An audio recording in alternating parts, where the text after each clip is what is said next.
Hello friends, welcome back to our YouTube channel info Gyan. Friends, आज के इस video में हम प्रायोरिटी सेक्टर लेंडिंग के अंतर्गत आने वाली government scheme prime minister's employment generation programme PMEGP scheme के बारे में विस्तार से जानेंगे। Prime minister's employment generation programme PMEGP का मुख्य उद्देश्य बेरोजगार व्यक्तियों, कारीगरों और युवाओं को गैर कृषि क्षेत्र में नए सूक्ष्म उद्यम स्थापित करने में सहायता करके ग्रामीण और शहरी भारत दोनों में स्थायी रोजगार के अवसर पैदा करना है, जिससे स्वरोजगार को बढ़ावा मिले। यह ऋण संबंधी सब्सिडी योजना के माध्यम से ऐसा करता है, जिससे वित्तीय संस्थानों को इन छोटे उद्यमों को ऋण देने के लिए प्रोत्साहित किया जाता है। PMEGP स्कीम के मुख्य उद्देश्य जनरेट एम्प्लॉयमेंट यानी कि रोजगार क्रिएट करना, जनसंख्या के एक बड़े हिस्से के लिए निरंतर और टिकाऊ रोजगार क्रिएट करना। प्रोमोट एंटरप्रेन्योरशिप यानी कि उद्यमिता को बढ़ावा देना, परंपरागत कारीगरों और बेरोजगार युवाओं को स्वरोजगार के लिए सशक्त बनाना। बूस्ट माइक्रो एंटरप्राइजेस यानी कि सूक्ष्म उद्यमों को बढ़ावा देना, विनिर्माण और सेवा क्षेत्रों में नए सूक्ष्म उद्यम स्थापित करना।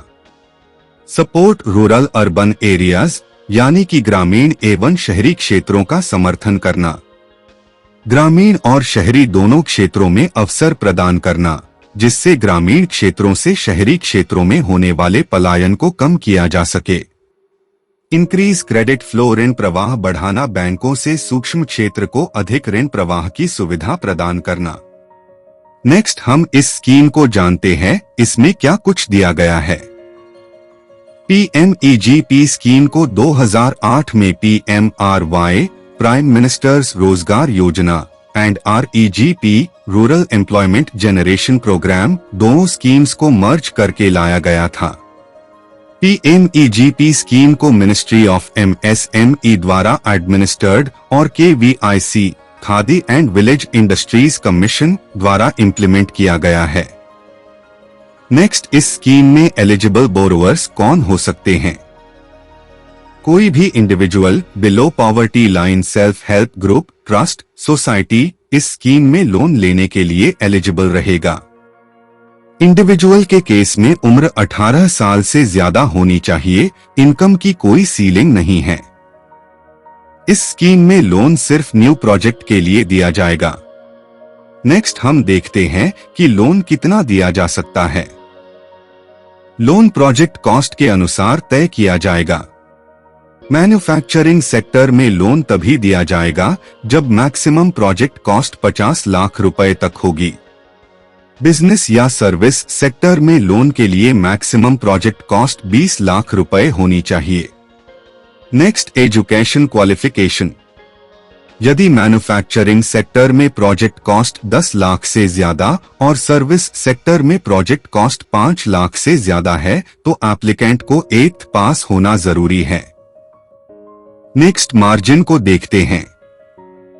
PMEGP में जनरल कैटेगरी के लिए मार्जिन 10% रहेगा और स्पेशल कैटेगरी के लिए मार्जिन 5% रहेगा।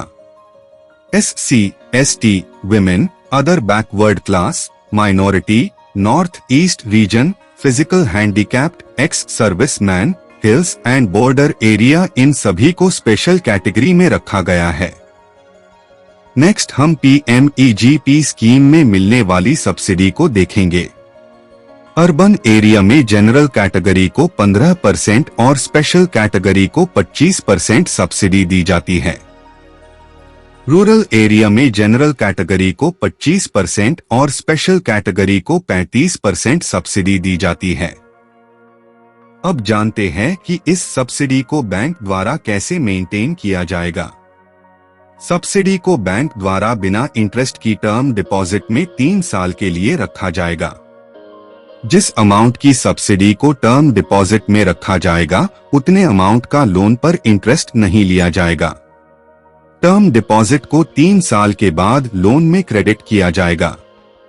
यदि लोन अकाउंट NPA हो जाए तो 3 साल से पहले भी सब्सिडी को लोन में क्रेडिट किया जा सकता है। नेक्स्ट, कोलैटरल सिक्योरिटी के बारे में जानते हैं। PMEGP लोन में 10 लाख रुपए के लोन में कोई कोलैटरल सिक्योरिटी नहीं ली जाएगी। CGTMSE में कवर किया जा सकता है। Next, repayment period. लोन में रीपेमेंट पीरियड 3 से 7 साल का हो सकता है। मोराटोरियम पीरियड भी दिया जा सकता है, जो कि बैंक द्वारा निर्धारित किया जाएगा। लोन एक फैमिली से एक मेंबर को ही दिया जा सकता है। फैमिली में सिर्फ बोरोअर एंड स्पाउस को माना जाएगा। एंटरप्रेन्योरशिप डेवलपमेंट प्रोग्राम EDP के द्वारा 2 हफ्ते यानी 14 दिन की ट्रेनिंग लेना अनिवार्य रहेगा। फ्रेंड्स, अब तक इस वीडियो में हमने PMEGP स्कीम में मिलने वाले लोन के बारे में जाना है। जब भी कोई बोरोअर PMEGP या MUDRA स्कीम में लोन लेता है और उस लोन को समयानुसार रीपे कर देता है और उसकी यूनिट लास्ट 3 साल से प्रॉफिट में हो, उद्योग आधार मेमोरेंडम में रजिस्ट्रेशन करवा रखा होगा, तो उसे सेकंड डोज में लोन दिया जाता है। सेकंड डोज के लिए मैन्युफैक्चरिंग सेक्टर में लोन तभी दिया जाएगा जब मैक्सिमम प्रोजेक्ट कॉस्ट 100 लाख रुपए तक होगी। सर्विस सेक्टर में लोन के लिए मैक्सिमम प्रोजेक्ट कॉस्ट 25 लाख रुपए होनी चाहिए। सब्सिडी सेकंड डोज में नॉर्मल एरिया में प्रोजेक्ट कॉस्ट का 15% और नॉर्थ ईस्टर्न और हिल्स एरिया में प्रोजेक्ट कॉस्ट का 20% दिया जाता है। सेकंड डोज में सभी कैटेगरीज में मार्जिन 10% रहेगा। सब्सिडी अमाउंट को टर्म डिपॉजिट के रूप में 18 महीनों के लिए रखा जाएगा।